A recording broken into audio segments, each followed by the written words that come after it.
신약이 27권인데 그중에 반을 바울이 썼습니다.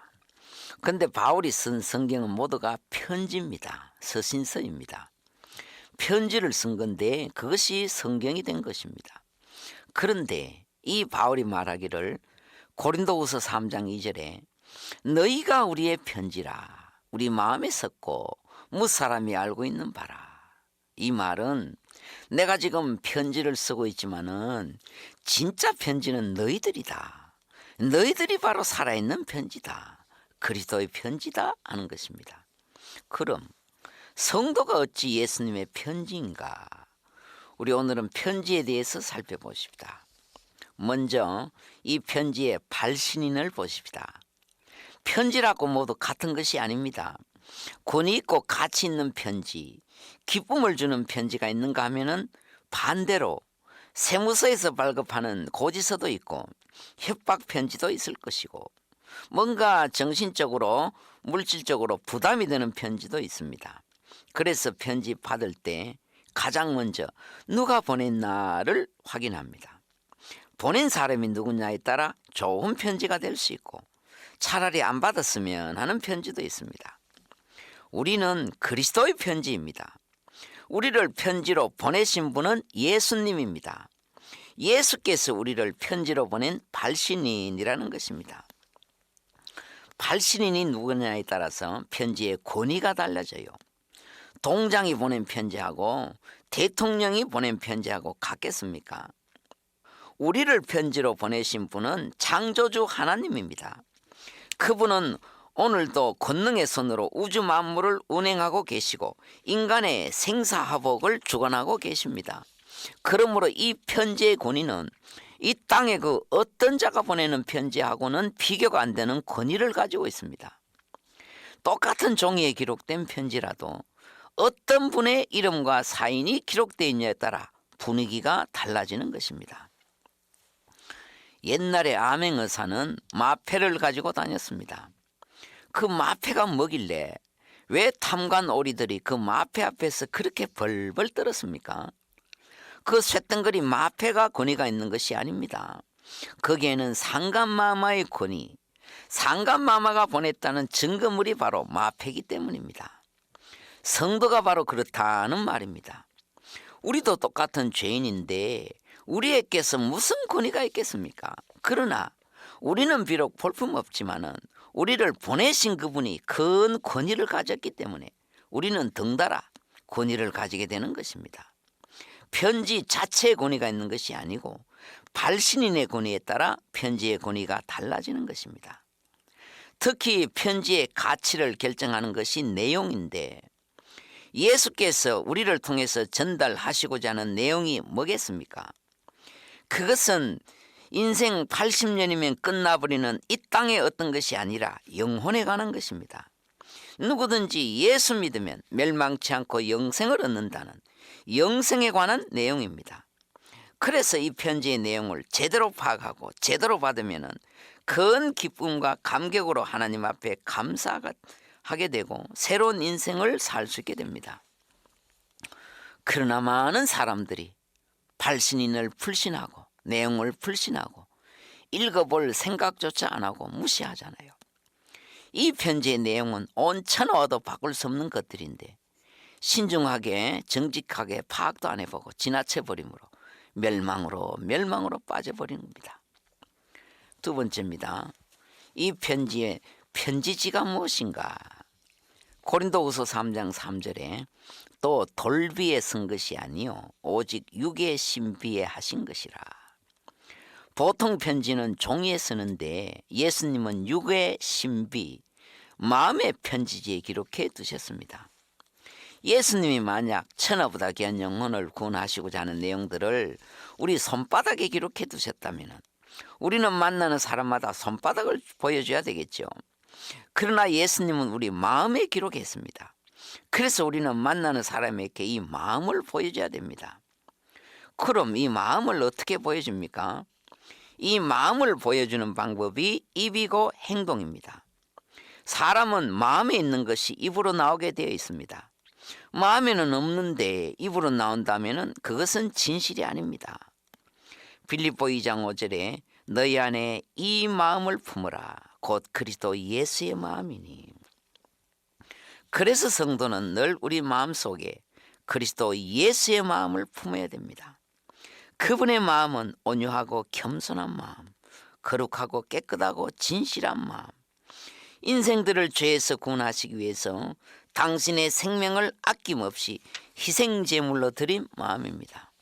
잃어버린 한 마리 양, 초라하고 이름 없는 그 한 마리를 찾기 위해서 온종일 산을 넘고 물을 건너시는 그 마음이 바로 우리 주님의 마음입니다.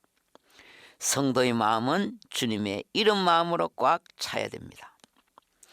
무는 무보다 강합니다. 펜이 칼보다 강해요. 우리 마음속에 얼마나 한 맺힌 강력한 글이 쓰이느냐에 따라서 영혼들이 끌려오는 속도나 숫자가 달라집니다. 똑같은 자석이지만은 자력에 따라서 쇠붙이가 끌려오는 게 다른 것하고 같습니다. 성도의 마음이 얼마나 주님의 마음으로 채우느냐에 따라 결과는 엄청나게 달라집니다. 또 그리스도의 편지가 된 성도는 새 사람이 되어야 됩니다. 에베소 4장 22절에 너희는 유혹의 욕심을 따라 서그져가는 구습을 쫓는 옛 사람을 벗어버리고 오직 심령으로 새롭게 되어 하나님을 따라 의와 진리의 거룩함으로 지으심을 받은 새 사람을 입어라. 새 사람은 새 옷 입은 사람이 아닙니다. 오직 심령으로 새롭게 되어 마음이 새롭게 돼야 새 사람 됩니다. 하나님의 뜻을 바로 알고 바로 깨달아 삶의 방향을 여기에 맞추는 사람입니다.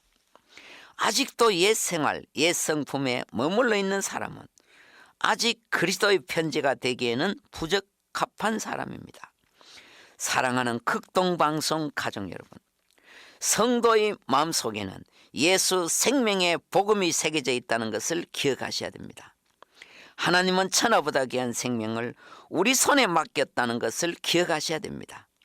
우리의 각오와 결단에 따라 영혼들이 천국과 지옥을 오고 간다는 것을 기억하셔야 됩니다. 세 번째입니다. 그러면은 무엇으로 기록했나? 다시 고린도후서 3장 3절을 보십시다. 이는 먹으로 쓴 것이 아니요 오직 살아계신 하나님의 영으로 한 것이며, 우리의 마음에 쓴 도구가 볼펜이나 먹으로 쓴 것이 아니라 하나님의 영, 성령으로 새겨 기록하셨다는 것입니다. 그러므로 성도가 진정한 그리스도의 편지가 되려면 우리의 마음이 하나님의 영으로 충만해야 됩니다. 인간의 지혜와 지식으로서는 참된 편지가 될 수 없습니다. 바울이 말했습니다. 고린도전서 2장 4절입니다. 내 말과 내 전도함이 지혜의 권하는 말로 하지 아니하고 다만 성령의 나타남과 능력으로 하여라고 했습니다. 하나님 나라 증거는 성령의 힘으로 성령의 나타남으로 하는 것이니 성도는 항상 성령으로 충만해서 성령을 통해서 성령이 나타내야 한다는 것입니다. 그래요. 성령은 항상 말로서 나타납니다. 성령은 말로서 표출돼요. 마태복음 10장 19절에 너희를 넘겨줄 때에 어떻게 또는 무엇을 말할까 염려치 말라. 말하는 이는 너희가 아니라 너희 속에서 말씀하시는 자 곧 너희 아버지의 성령이시니라. 그래서 성도는 늘 성령 충만해야 됩니다. 내가 말할 때 말을 통해서 성령이 나타나는 것입니다. 그럼 무엇이 성령 충만인가? 성령 충만은 어떻게 하는가? 성령 충만은 곧 말씀 충만입니다. 늘 말씀으로 충만해야 됩니다. 우리의 마음이 항상 말씀으로 충만할 때 그것이 바로 성령 충만입니다. 말씀의 충만 없이 성령 충만을 추구하면 거의가 잘못된 길로 빠집니다. 대표적인 케이스가 성경은 안 읽고 말씀 없이 기도만 계속하는 것입니다. 틀렸다라기보다는 위험합니다. 잘못된 영을 받기 쉽습니다. 기도원의 위험성이 바로 여기 있습니다. 기도원은 참 신령한 곳이요 깊은 기도를 할 수 있는 곳입니다. 그러나 기도원에 가서 뜨겁게 기도하고 열심히 기도했는데 그럼에도 불구하고 기도원에 가서 잘못된 영을 받아오는 사람이 더러 있어요. 그게 나쁘다, 가지 마라가 아니고 조심해야 된다는 말입니다. 기독교는 기도의 종교이다. 맞아요. 기독교는 기도의 종교입니다. 그러나 틀렸습니다. 기독교는 기도의 종교 이전에 말씀의 종교입니다. 신앙에는 세 가지 측면이 있는데 말씀과 기도와 찬양입니다. 이게 어느 한쪽으로 치우치면 안 됩니다. 이 세 가지가 균형을 이루어야 됩니다. 오늘날 청소년들의 신앙을 보면은 거의 찬양 쪽으로 기울어져 있습니다. 찬양할 때는 두 손 들고 눈물을 줄줄 흘리다가도 말씀 시간에 보면은 말씀 안 듣고 딴짓하고 졸고 있습니다. 이게 잘못된 신앙이란 말입니다. 신앙도 삼위일체입니다. 말씀과 기도와 찬양입니다. 이것을 역삼각형으로 표시한다면 제일 밑바닥은 말씀입니다. 말씀 없는 기도는 허공치기입니다. 그래서 옛날에 청교도들은 1시간 기도하려면 1시간 말씀 읽으라고 했습니다. 1시간 말씀 읽고 2시간 기도할 수가 없다는 것입니다. 2시간을 기도하려면 2시간 말씀을 읽어야 2시간 기도할 수 있는 힘이 나온다는 것입니다. 기도가 그렇다면 찬양도 그렇습니다. 말씀 없는 찬양은 허공치기입니다. 말씀의 깊은 은혜 없이 나오는 찬양은 입술의 메아리이고 감정입니다. 정말 내 영혼이 주를 찬양하려면 늘 말씀에 젖어 있어야 됩니다. 또 찬송가의 가사도 말씀입니다. 찬송가에서 가장 중요한 것은 곡이 아니라 가사입니다. 먼저 가사에 은혜 받을 줄 알아야 됩니다. 가사 따로 곡 따로 이것이 감정이고 자기 도취입니다. 성도는 늘 말씀과 기도와 찬양으로 성령 충만해야 됩니다. 네 번째입니다. 그럼 이 편지의 수신인은 누구인가? 성도는 그리스도의 편지인데 예수님이 우리를 편지로 보냈는데 그럼 누구한테 보내셨나? 이 편지 누가 받아보나? 그것은 이 땅의 모든 사람, 주로 불신자입니다. 그래서 성도는 부지런히 복음을 전해야 됩니다. 편지는 편지로서의 사명이 있습니다. 이 사명에 성도는 충실해야 됩니다. 바울이 디모데에게 말합니다. 디모데후서 4장 2절입니다. 디모데후서는 바울의 서신 14권 중에서 바울이 제일 마지막으로 쓴 편지입니다. 그때 바울이 믿음의 아들인 디모데에게 마지막 부탁이 너는 말씀을 전파라. 때를 얻든지 못 얻든지 항상 힘쓰라. 이것이 성도의 사명입니다. 바울이 디모데에게 그때 한 말이 아니라 오늘 우리 모두에게 한 말입니다. 세상은 이 편지가 무슨 편지인지 알지 못합니다. 그러나 성도는 때를 얻든지 못 얻든지 항상 힘쓰라. 믿고 안 믿고 그것은 그 사람 사정이고 성도는 항상 힘쓰게 전해야 됩니다. 언젠가 할아버지 한 분에게 전도했습니다. 할아버지, 예수 믿으면 구원받고 천국 갑니다. 그때 할아버지 말씀 당돌하시게 큰 소리로 난 예수 안 믿어요 하더니 팽 가버렸습니다. 꽤 오래된 일이니까 그 할아버지 아마 돌아가셨을 것입니다. 지금쯤 어디 가서 뭘 하고 계실까? 지금쯤 아마 절 생각하고 있는지도 모르겠습니다.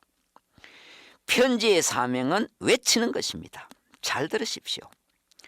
편지의 사명은 외치는 것입니다. 외치지 않는데 어떻게 편지를 받아볼 수 있습니까? 사랑하는 극동방송 가족 여러분, 성도는 보통 존재가 아닙니다. 나 때문에 천하보다 귀한 영혼이 왔다 갔다 해요. 마귀는 우리가 외치지 못하도록 얼마나 방해하겠습니까?